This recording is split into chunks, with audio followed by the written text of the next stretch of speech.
Hello दोस्तों, तो हमारा आज का व्लॉग बहुत ही ज़्यादा इंपॉर्टेंट होने वाला है। तो बिना स्किप किए एंड तक जरूर देखना, क्योंकि आज के व्लॉग में है अरावली के बारे में थोड़ी बहुत जानकारी और एक आंदोलन का हिस्सा। अरावली बचाओ देश बचाओ का ये आंदोलन हमारे लोक लाडले हरिशंकर जी मेवाड़ा के नेतृत्व में आयोजित किया गया और 6 किलोमीटर पैदल मार्च कर लोगों को भी जागरूक किया। तो दोस्तों, आज हम जा रहे हैं अरावली से जुड़े एक अभियान का हिस्सा बनने। दोस्तों, जगह जगह अरावली पर्वत श्रृंखला को लेकर अभियान चलाए जा रहे हैं, आंदोलन किए जा रहे हैं। लोग अरावली के लिए जान तक देने को तैयार हैं।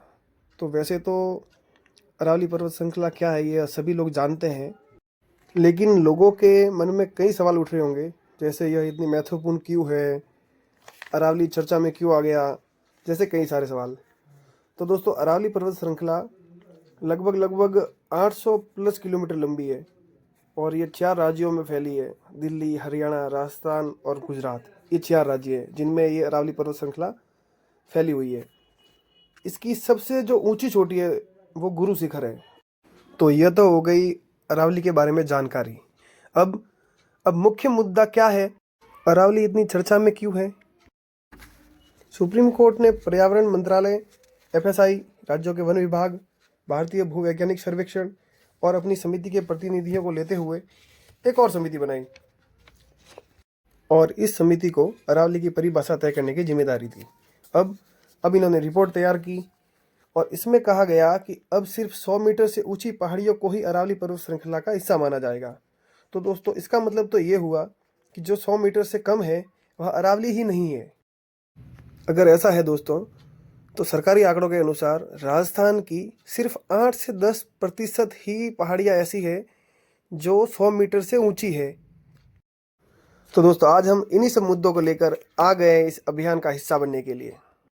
तो दोस्तों, मैं आप सभी से भी ये हाथ जोड़कर निवेदन करता हूँ कि अगर आपके आसपास भी इसी तरह का कोई अभियान चलाया जा रहा है अरावली को लेकर, तो आप सब भी ज़्यादा से ज़्यादा संख्या में उसका हिस्सा बने।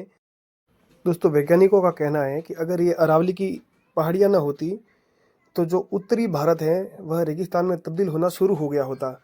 और तो और यहाँ की जो नदियाँ हैं, चंबल नदी और साबरमती और लूनी जैसी नदियों के लिए भी यह अरावली पर्वत श्रृंखला एक महत्वपूर्ण भूमिका निभाती है।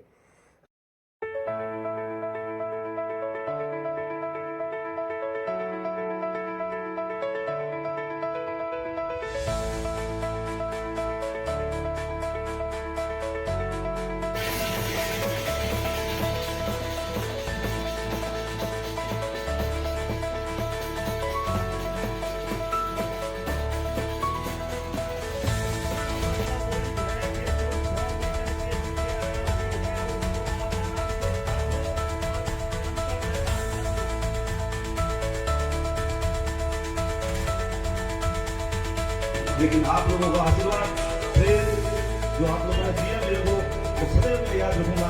ये मैं आपसे